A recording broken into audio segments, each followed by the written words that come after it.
Now, the world's about to end and we should all be absolutely bricking it. That's the message from the eco-warrior lot. But also now from the UN after a report was published saying that temperatures will rise by 1.5 degrees and that human beings are to blame.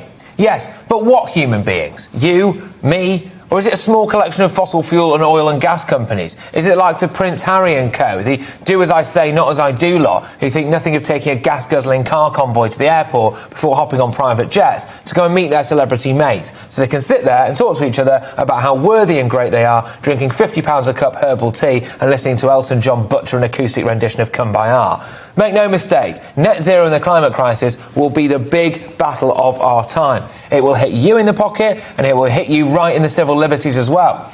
By the time you've bought a £40,000 electric car that just about gets you to Birmingham, re-insulated your house, got a smart meter, changed your boiler, and goodness knows what next, put a wind farm in your back garden for goodness sake, there goes your kid's inheritance. Isn't it a bit suspicious that people like you and I will have to foot the bill for the climate crisis while the people that caused it, your big fossil fuel companies, will just invest in renewable energy sources? Could it be that they realise that their huge money-making supplies are now running low and that they need to corner a new, potentially even more lucrative market? And the people telling us to make these changes can swivel, as far as I'm concerned. Alok Sharma, Air Miles Alok, as I'm going to start calling him now, our COP26 president. He flew to 30 different countries during lockdown. He also drives a diesel car. Allegra Stratton, the government's climate spokesperson, she drives diesel. Boris Johnson has enough kids to start a small football team, despite overpopulation being a big issue for the climate. He took a jumbo jet to Cornwall to meet the G7. Sadiq Khan is apparently being driven around in a 5-litre diesel as well. Our leaders have all taken the hypocritical oath, haven't they?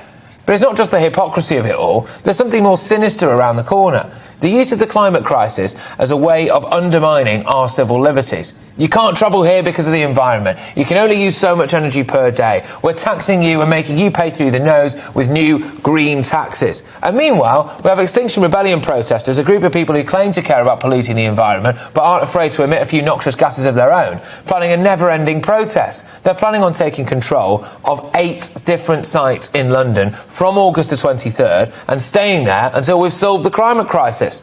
The police will probably just let them stay there, bringing roads to a standstill, preventing emergency service vehicles from getting to hospitals, stripping millions per day off the capital's economy and committing vandalism. But if your grandma doesn't pay a TV licence, she's a criminal and she'll end up in court. It's lunacy.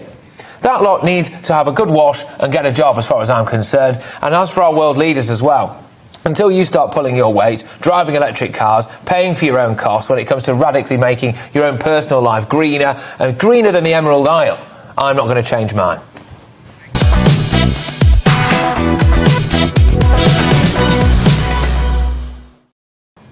Get a bit angry about the climate crisis.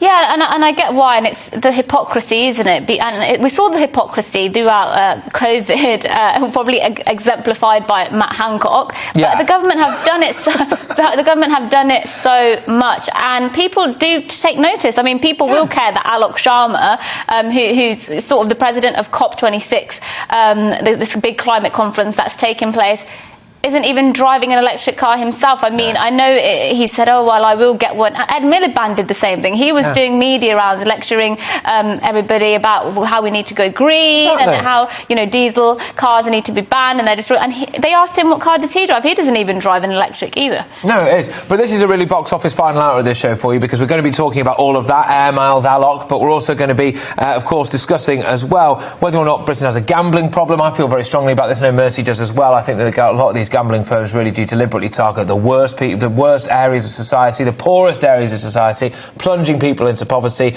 and plunging people, frankly, into deep mental health crises at the same time as lining their own pockets. It's pretty low, if you ask me.